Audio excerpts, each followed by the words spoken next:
Right, hi guys, just a quick update. I've taken my little machine out for its first sort of test drive. Not very far. I'll have a little look on the speedo here how far I went. So I did 29 miles we've covered so far, so slowly racking the miles up. But straight away, obviously, you know, I'm sort of not massive on health and safety, but I've got a lot of common sense, I think. So I've got all the proper gear, and straight away I noticed couldn't change the gears, really struggling.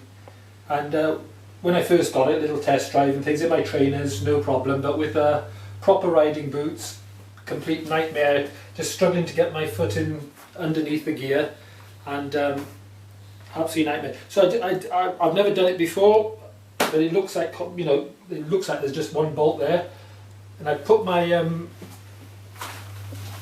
riding boot on. So I got one trainer, one riding boot there, but there's so I'm going to just try to adjust it. I think it looks like it's on some sort of spline, so I think if I just loosen it and pull it out. Apart from that, oh, fabulous, really nice to ride. The only other small issue I had, the riding gloves I got, just like the boots, it's something you don't really notice until you got them. Just struggling with some of the controls. Yeah, I don't know if there's probably, you know, they weren't the most expensive, there's probably a better quality ones. I was struggling to sort of put the indicators on and off, and, you know, the smaller controls on the bike, you know. But apart from that, really pleased with it. It's only 125, but it's plenty for what I need, to be honest, and it'll you know, get my sort of biking awareness up to scratch, and it seems like a really nice, safe machine. So let's get stuck in straight away. And I've had a look. It looks like a 10mm spanner just down the bolt down there. So basically, I'm struggling to get my foot in there like that, you know, to lift the gears up, you know. So first is no problem, that's just down, and then second, third, fourth and fifth, I'm struggling. So let's just have a look, see if we can undo that.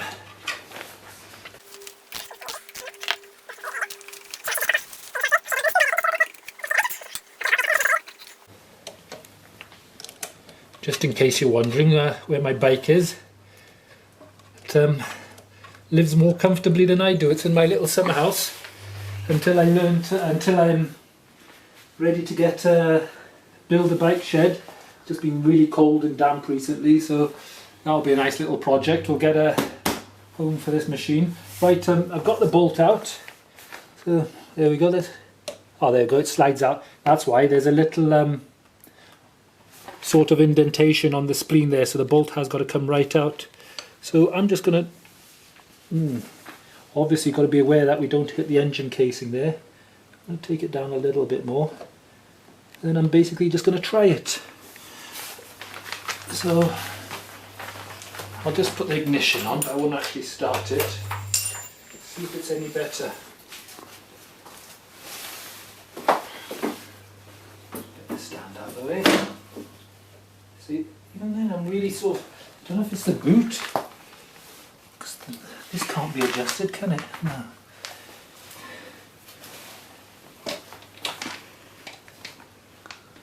It's changing, but it's a bit better. But ideally I'd really like to get right underneath it there. Any higher, I think I'm going to be hitting the engine casing. That is quite a bit higher than it was before. Just try a little notch up again. And literally the next little spline. Yeah, that's hitting the engine casing then, so that's too high. So we have to settle. I think it'll change up, but it won't change down. Yes.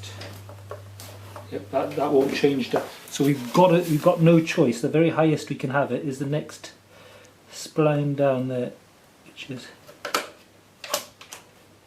it gets very close to the engine.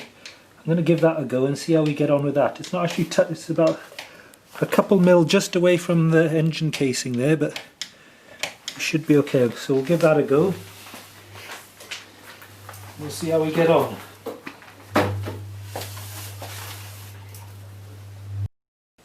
Right, the adjustment, definitely a big improvement. I can get my foot in there really nice and easy for changing the gears. I really struggled before, so that's much better. I'm still discovering a few little new things. I took a bit of time to read the manual just now. Yeah, I'm always sort of, you know, when you're taught how to ride a bike, you're sort of using the rear and front brake, but I've just discovered it's dual braking as well, so that's a nice little feature. So you just need the front brake really, and it's applying both brakes. You can obviously use the rear brake separately, and no, just generally really pleased with it actually. So I just need to get a lot more time under my belt on it, and you know, and build up my confidence. So the ride I went for on the other day, I could have used the dual carriageway, but I stayed on the back roads just till my confidence builds up. Yeah, obviously because of the license I got, I'm still on my provisional license at the minute, so I can't go on a motorway, but I can go on a dual carriageway. So any other little updates?